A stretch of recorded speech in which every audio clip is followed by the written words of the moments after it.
kelompok 6 ingin menjelaskan pengertian dari integrasi nasional. Perkenalkan, nama saya Siti Ratna An-Najah. Perkenalkan, nama saya Nikita Indriani Rahmadita. Perkenalkan, nama saya Pandu Adrian.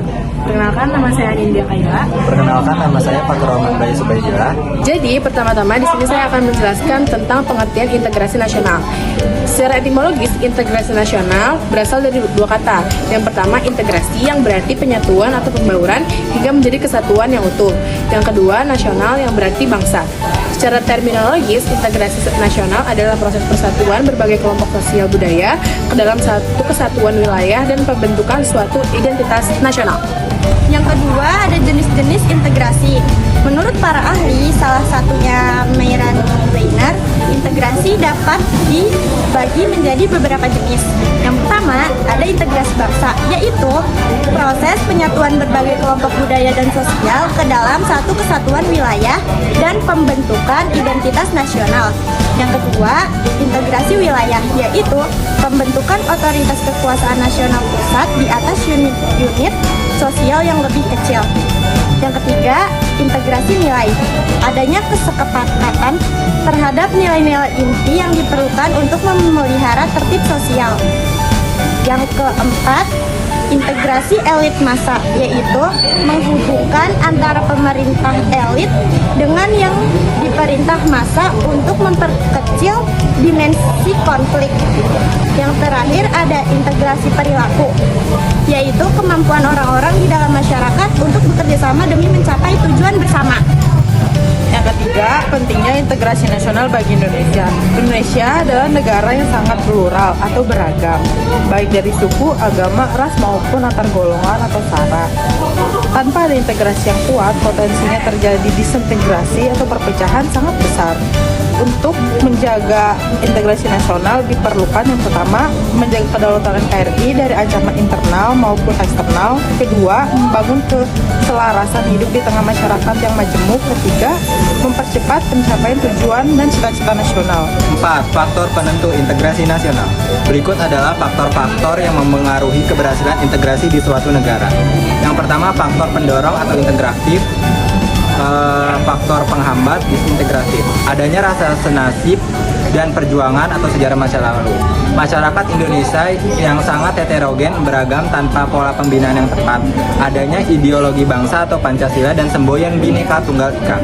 Wilayah negara yang begitu luas dengan ribuan pulau, tantangan geografis, tekad untuk bersatu, contohnya Sumpah Pemuda tahun 1928. Adanya paham etnosentrisme, menganggap budayanya sendiri paling baik, penggunaan bahasa persatuan yaitu bahasa Indonesia.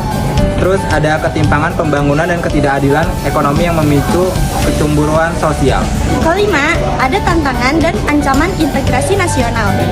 Tantangan dalam menjaga integrasi bangsa datang dari dua arah. Yang pertama, tantangan internal atau dari dalam. Tantangan dari dalam ada korupsi, kolusi, dan nepotisme atau KKN yang mengikis kepercayaan masyarakat terhadap pemerintah.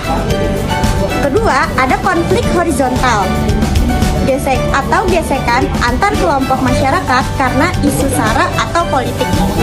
Yang ketiga, ada gerakan separatisme atau upaya beberapa wilayah untuk memisahkan diri dari NKRI. Misalnya, karena merasa tidak adil dalam pembagian kue pembangunan.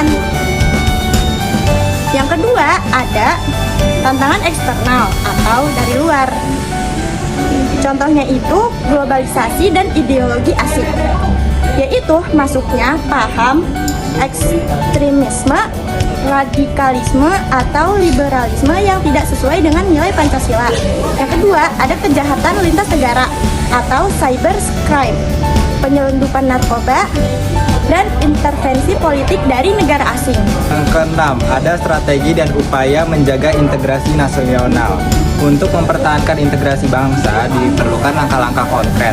Yang pertama, strategi asimilasi dan akulturasi seperti membuka ruang komunikasi antar budaya. Yang kedua, pemerataan pembangunan memastikan pembangunan tidak hanya berpusat di Pulau Jawa, khususnya di DKI Jakarta, penegakan hukum yang adil.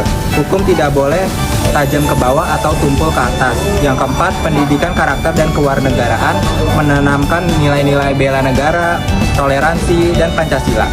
Ini ada kesimpulan, integrasi nasional bukanlah suatu produk jadi yang sekali dibuat langsung selesai, melainkan sebuah proses berkelanjutan, continuous proses. Setiap generasi memiliki tantangannya sendiri untuk menjaga agar rajutan kebangsaan Indonesia tidak terkoyak oleh perbedaan. Sekian penjelasan dari kelompok kami, kurang lebihnya mohon maaf. Wassalamualaikum warahmatullahi wabarakatuh.